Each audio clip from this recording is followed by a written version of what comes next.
नमस्कार, मैं हूं रंजीत कुमार और शुरू हो चुका है देश का मूड मीटर। देश का मूड मीटर की पहली स्टोरी में बताऊंगा कि फ्रांस में सावरकर पर मोदी ने ऐसा क्या कहा कि कांग्रेस बुरी तरह चिढ़ गई।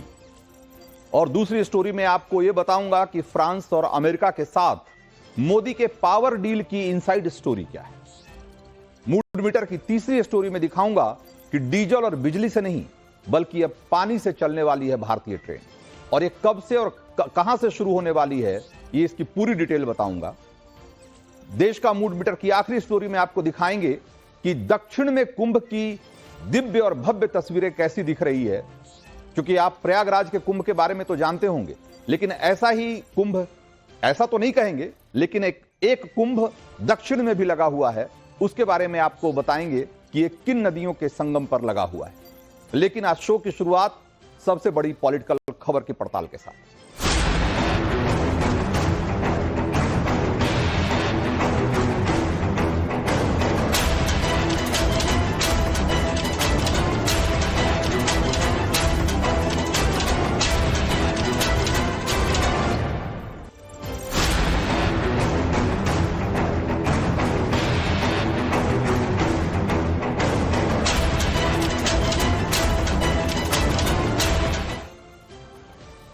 तो जिस कांग्रेस ने महाराष्ट्र चुनाव के दौरान सावरकर के खिलाफ एक शब्द नहीं बोला, चू तक नहीं किया, दिल्ली चुनाव में हार के बाद वही कांग्रेस फिर से सावरकर पर हमलावर है। कांग्रेस ने यह मौका पीएम मोदी के फ्रांस दौरे में ढूंढ निकाला। भारतीय वाणिज्य दूतावास का उद्घाटन करने प्रधानमंत्री मोदी फ्रांस के मार्सिले शहर गए थे और इस फ्रांसीसी शहर से वीर सावरकर के ऐतिहासिक कनेक्शन की याद उन्होंने देश को दिलाई। पीएम मोदी ने सोशल मीडिया पर एक पोस्ट किया और उसमें लिखा कि मार्सिले में पहुंच गया हूं और भारत की आजादी में यह शहर बहुत विशेष महत्व रखता है।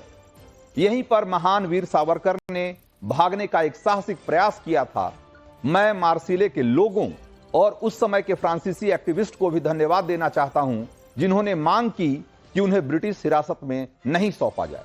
वीर सावरकर की बहादुरी पीढ़ियों को प्रेरित करती रहेगी, ये प्रधानमंत्री ने लिखा।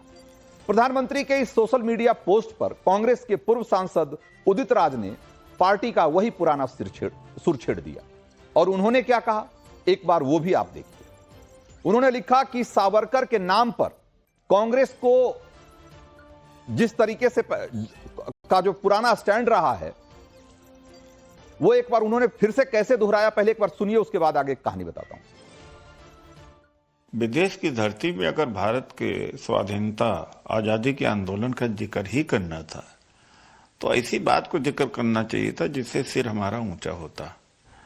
गांधी जी का, नेहरू जी का, सुभाष चंद्र बोस का, भगत सिंह का, राजगुरु का, सुखदेव का और लाला लाजपत राय जैसे लोगों का करना चाहिए था। अब जो भगोड़ा है उसके बारे में आपने किया और उसके बाद में पेंशन पर जिंदा रहे हो।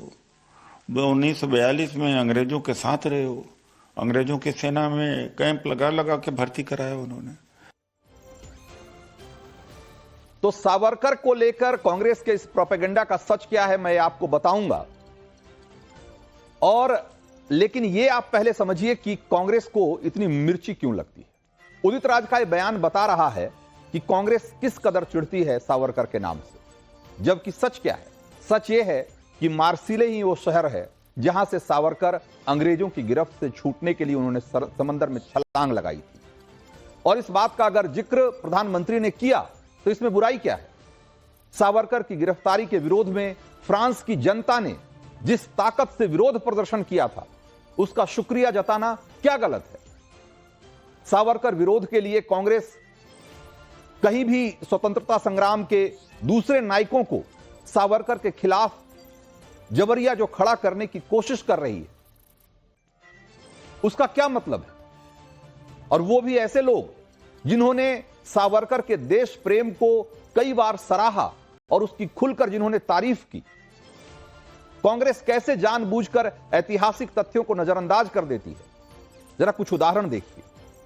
भगत सिंह ने सन 1924 में मतवाला पत्रिका में दुनिया के कई बड़े क्रांतिकारियों और देशभक्तों का जिक्र किया और उन पर लेख लिखे, और जिसमें उन्होंने लेनिन और गैरिबाल्डी के साथ साथ सावरकर का भी नाम लिया।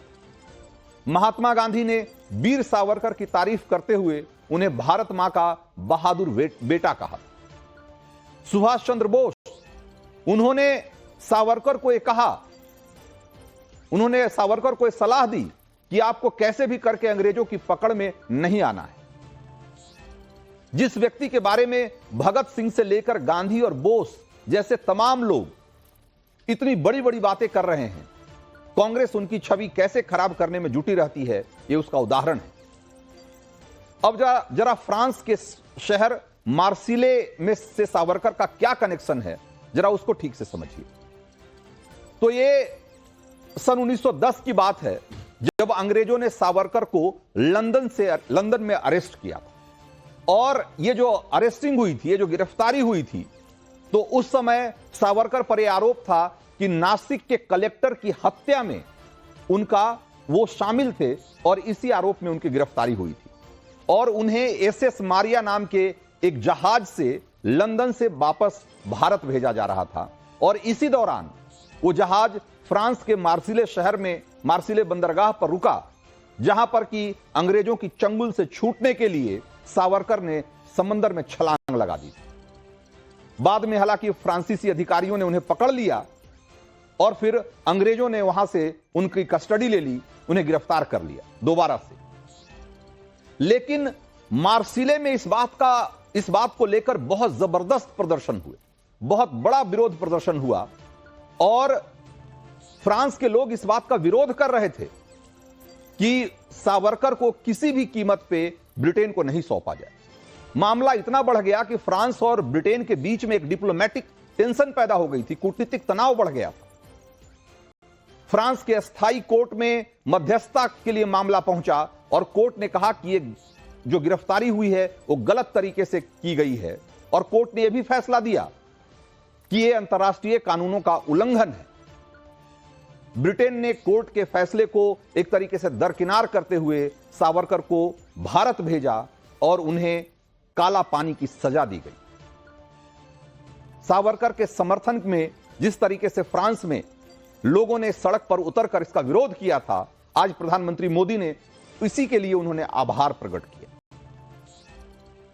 तो फ्रांस के मार्सिले पहुंचकर जब पीएम मोदी देश के लोगों को इस बात की याद दिला रहे थे कि फ्रांस की जनता ने कैसे सावरकर के लिए आवाज बुलंद की और कैसे उसके बाद फ्रांस की सरकार को ब्रिटेन के खिलाफ इंटरनेशनल कोर्ट में जाना पड़ा, एक ऐतिहासिक तथ्य है जो कि यह बताता है कि भारत की आजादी में सावरकर की भूमिका कितनी बड़ी थी और उसकी चर्चा कैसे फ्रांस तक में हो रही थी।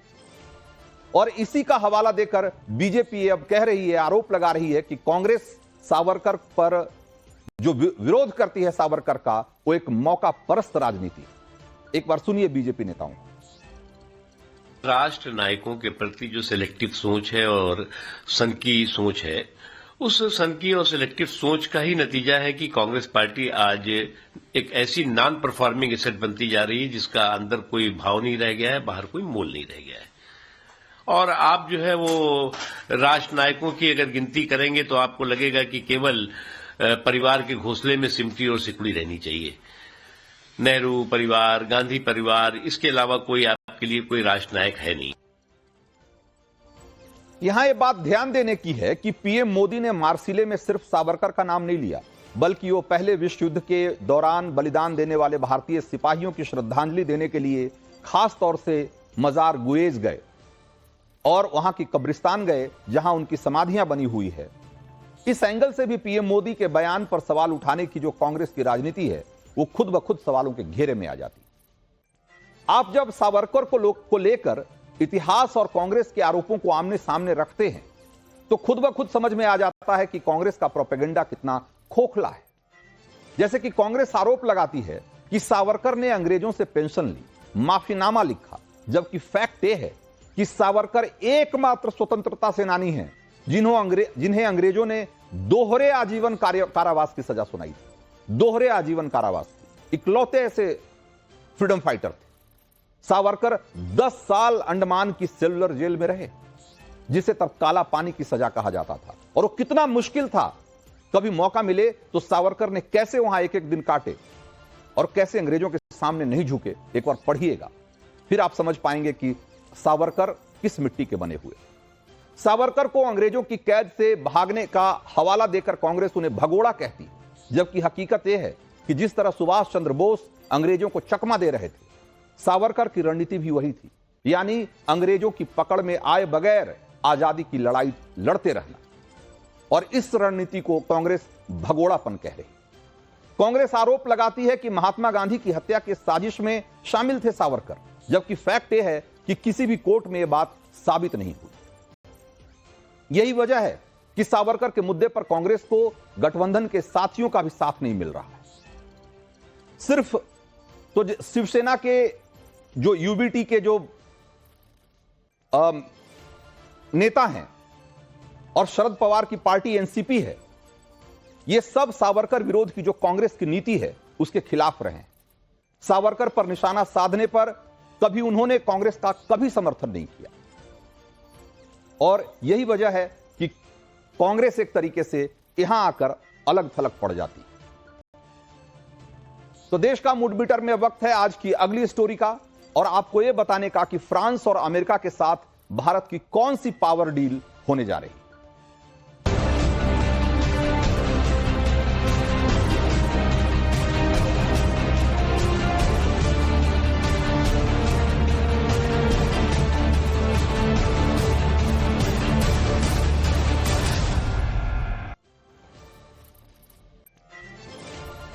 तो प्रधानमंत्री नरेंद्र मोदी यूरोपीय देश फ्रांस में हैं और यहां से वो अमेरिका की यात्रा पर निकलने वाले हैं, और इस मौके पर यह समझना जरूरी है कि दोनों महाशक्तियों यूरोप और अमेरिका को मोदी एक साथ कैसे साध रहे हैं, और दोनों सुपर पावर्स की लड़ाई के बीच नमो का पावर पंच क्या है।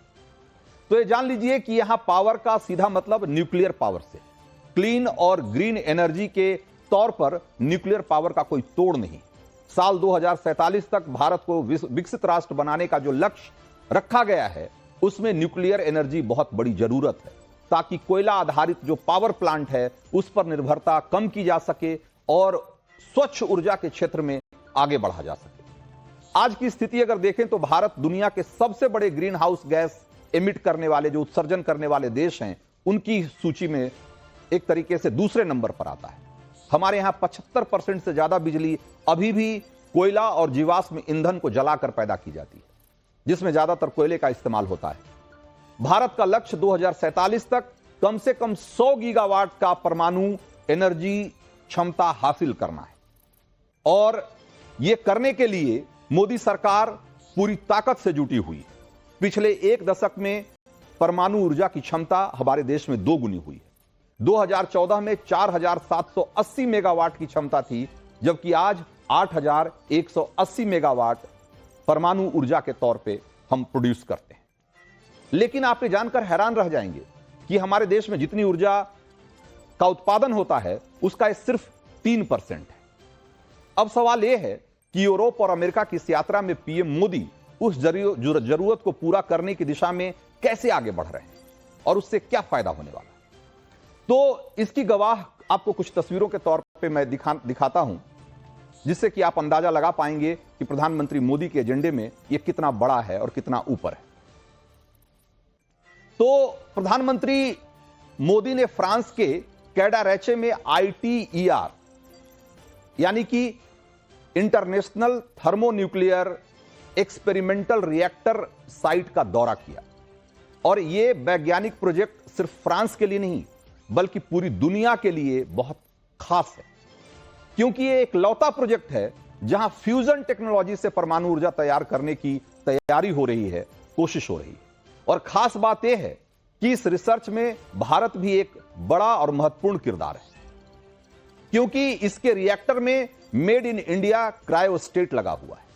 परमाणु ऊर्जा को बढ़ावा देने के लिए भारत ने इस रिसर्च में $2 बिलियन से ज्यादा की फंडिंग की, और ITER में फ्रांस और भारत के साथ साथ यूरोपीय यूनियन, चीन, जापान, दक्षिण कोरिया, रूस और अमेरिका भी शामिल है। मौजूदा दौर में अगर देखा जाए तो फ्रांस न्यूक्लियर पावर के क्षेत्र में बाकी देशों से काफी आगे है।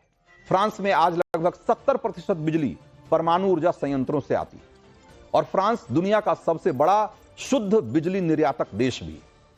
इसीलिए इस बार फ्रांस और अमेरिका दौरे में न्यूक्लियर पावर मोदी के एजेंडे में सबसे ऊपर है। इसकी एक और मिसाल फ्रांस में ही दिखी, जब अमेरिका के नंबर 2 यानी कि अमेरिकी उपराष्ट्रपति जेडी वांस के साथ प्रधानमंत्री मोदी की मुलाकात हुई, तो दोनों देशों के बीच या दोनों नेताओं के बीच जो डिस्कशन का सेंट्रल पॉइंट था वो परमाणु ऊर्जा की टेक्नोलॉजी थी, नई टेक्नोलॉजी थी। दोनों के बीच इस मुद्दे पर विस्तार से चर्चा हुई कि कैसे भारत अमेरिका की क्लीन, ग्रीन और भरोसेमंद न्यूक्लियर टेक्नोलॉजी से फायदा उठा सकता है। अमेरिकी उपराष्ट्रपति से मुलाकात के बाद मोदी अमेरिका के राष्ट्रपति डोनाल्ड ट्रंप से भी मिलने वाले और माना जा रहा है कि इस मुलाकात में भी जो सेंट्रल थीम होगी वो एनर्जी ही रहेगी। भारत ने साल 2030 तक अपनी आधी ऊर्जा जरूरतों को ग्रीन एनर्जी के जरिए पूरा करने का मिशन बनाया है और इस मिशन की कामयाबी के लिए अमेरिकी टेक्नोलॉजी का साथ होना जरूरी होगा। आज भारत में न्यूक्लियर एनर्जी सोलर एनर्जी से लगभग 3 गुना महंगी है और तो और न्यूक्लियर प्लांट को स्थापित करने में कम से कम 6 साल का वक्त लग जाता है, एक न्यूक्लियर रिएक्टर या एक न्यूक्लियर पावर प्लांट तैयार करने में। इसीलिए भारत की नजर अमेरिकी कंपनियों की तरफ है, जहां की वो छोटे छोटे परमाणु रिएक्टर तैयार कर रहे हैं और नए जो छोटे मॉड्यूलर रिएक्टर हैं ये सस्ते तो हैं ही, साथ में जल्दी भी बन जाते हैं। तो इसी दिशा में दोनों देशों के बीच सहमति बनती दिखाई दे सकती है इस दौरे में। और न्यूक्लियर पावर के क्षेत्र में भारत के साथ अमेरिकी साझेदारी की राह आगे इसलिए भी आसान दिख रही है क्योंकि बाइडेन सरकार ने जाते जाते भारतीय परमाणु संस्थानों पर लगा जो बैन था उसको खत्म कर दिया था और ये वो बैन था जिसकी वजह से अमेरिकी कंपनियों के साथ भारत की कंपनियों का करार नहीं हो पा रहा था, एग्रीमेंट नहीं हो रहा था। इसके अलावा मोदी सरकार ने यह भी संकेत दिए हैं कि वो परमाणु ऊर्जा से जुड़े जो कानून है भारत में उसमें भी संशोधन करेगी और जो न्यूक्लियर लायबिलिटी बिल है उसमें इस तरह के प्रावधान करेगी जिससे कि जो विदेशी कंपनियां हैं उनको इस देश में परमाणु संयंत्र लगाने में आसानी हो और उनकी लायबिलिटी भी निश्चित की जा सके और उसको कम किया जा सके। तो इन दिनों किस कुंभ में सनातनी आस्था की डुबकी लगा रहे हैं?